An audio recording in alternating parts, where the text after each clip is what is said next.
आणि नाट्य तासात दाखवणारा इलेक्ट्रॉनिक मल्टीमीडिया फिरवा की तुमचा कॅमेरा. उसाच्या पाष्ट्यामध्ये काम करणाऱ्या माझ्या बाळपाकडं माझ्या बापाच्या हातात लेखवते आमच्या फुटलेल्या पाट्यांना टिका लावणारा माझा बाप. याच अनुषंगाने मी विकास शिंदे आपल्या समोर विषय मांडतो. माझा बाप माझा बाप माझा बाप. करणार कशी कायदा कोण त्यात मान नाही. करणार कशी कायदा कोण त्यात नाही. आणि 4 वेळ सांगण्यासारखा बाप काही एवढा छोटा नाही. आणि 4 वेळ सांगण्यासारखा बाप काही एवढा छोटा नाही. स्वतः आपल्याचं फूल त्याचं गोण कुठे मारणार नाही. स्वतः आपल्याचं फूल त्याचं गोण कुठे मारणार नाही. आणि बाप नाच्या देवाचा ठाव कुठे लागत नाही. आणि बाप नाच्या देवाचा ठाव कुठे लागत नाही. बाप काही लोकांनी बाप रेखाटला पण तो तापट व्यसनी मार्ज करणारा. पण मुंबईला कोरोनामध्ये कामधंदा बुडालेला बाप एका खाजगी शाळेची फी भरू शकला नाही म्हणून दाखला न देणाऱ्या शाळेसमोर दिवस रात्र ऊन वारा थंडीमध्ये उपाशी पोटी 8 ते 10 दिवस सेलवानी याचना करणारा बाप कसा कुणाला दिसत नाही. आईकडे असुरीचे पाठ असतात तर बापाकडे संयमाचे गाठ असतात. कारण गतीपेक्षा समय जास्त तापत असते. संसार जरी सारा मोडला तरी फिनिक्स पक्षाप्रमाणे उभारी घेणारा माझा बाप म्हणजे समन्वयाने आम्हाला दाखवला. जिजाबाईंनी शिवाजी घडवला हे खरे पण त्याच वेळी शहाजी राजांची ओढतान सुद्धा लक्षात घ्यावी. देखी अशी त्याचे कौतुक अवश्य करावे. पण पुरातून डक्क्यावर मुलाला घेऊन जाणारा वासुदेव पण लक्षात ठेवावा. पडक्या फुलाच्या एका बाजूला उभे राहून आवाज देणाऱ्या बापाला बोट मोडणारी बायका आणि मुलं फुलाच्या दुसऱ्या बाजूला जातात तेव्हा फुलाची बाजू माझ्या बापाच्या खांद्यावर असते हे मात्र विसरतात. हॉस्पिटलच्या आवारात असं फिरणारा माझा बाप हा अपेक्षित राहिला हो. या जगात एकातच बसून रात्रीच्या अंधारात आणि शेताच्या बांधावर सगळ्यात जास्त कोण रडत असेल तर तो बाप आहे.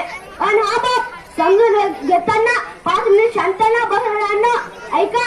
जर आई तुमच्या आयुष्यातील साठवलेली पुण्य आहे तर वडील कंबर कसून कमावलेली कमाई आहे. जर आई तुमच्या आयुष्यातील साष्टांग परमेश्वर आहे तर त्या परमेश्वरापर्यंत पोहोचणारा बापाचा संत आहे. मित्रांनो बापाचा संत आहे. पोरीच्या विद्यार्थी वेळी सगळे रडतात. आई मावशी आत्या सर्वजण रडतात पण बाप काय रडत नाही. तो हसत हसत तिच्या साजरी पाठवणी करतो.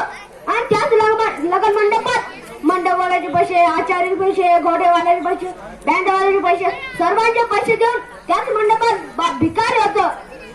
रात्रीच्या वेळी मुलीच्या वस्तू घेऊन रडून रडून उशिवाली करतो त्याचं नाव बाप. जो बाप कामावर शर्ट काम करतो घरी येताना जो चांगला शर्ट घालून येतो. बाप जर पाहत असेल ना तर रात्री पहा ज्याच्या बनेन 4 ठिकाणी फाटके असते आणि त्या बापाच्या तोंडावर आजची पिढी पदाबन थुंकते. जो बाप वाघासारखे ताटमानाने चालायचा तोच बाप खाली मान घालून मांजरीसारखा होतो. आणि हाच बाप पोरीला अडचण आल्यावर हिमालय सारखा उभा राहतो. पोरग म्हणतोय बा ज्वारीची भाकर काळी आहे. पोरग म्हणतोय बा ज्वारीची भाकर काळी आहे. काय सांगू पोरा तुला चांगली ज्वारी बाजारात विकून पाटी पेन्सिल आणली आहे.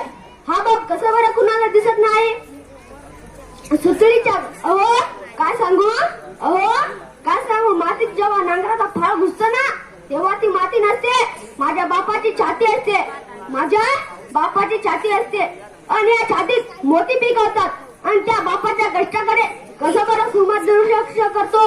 सुतळीच्या गाठीप्रमाणे गाठा मारत मारत आयुष्यभर जगणाऱ्या बापासाठी बाप माझा स्वाभिमानी बाणा लाजळूची संवेदना स्वाभिमानी बाणा कण खर कण स्वाभिमानी बाणा कण खर कण बाप माझा बाप माझा बाप माझा बाप माझा ज्याची पहाडाची छाती हृदय गुलाबी ज्याच्या घामांच्या थेंबांना हिरा मोत्याचा रुबाब बाप माझा बाप माझा बाप माझा बाप माझा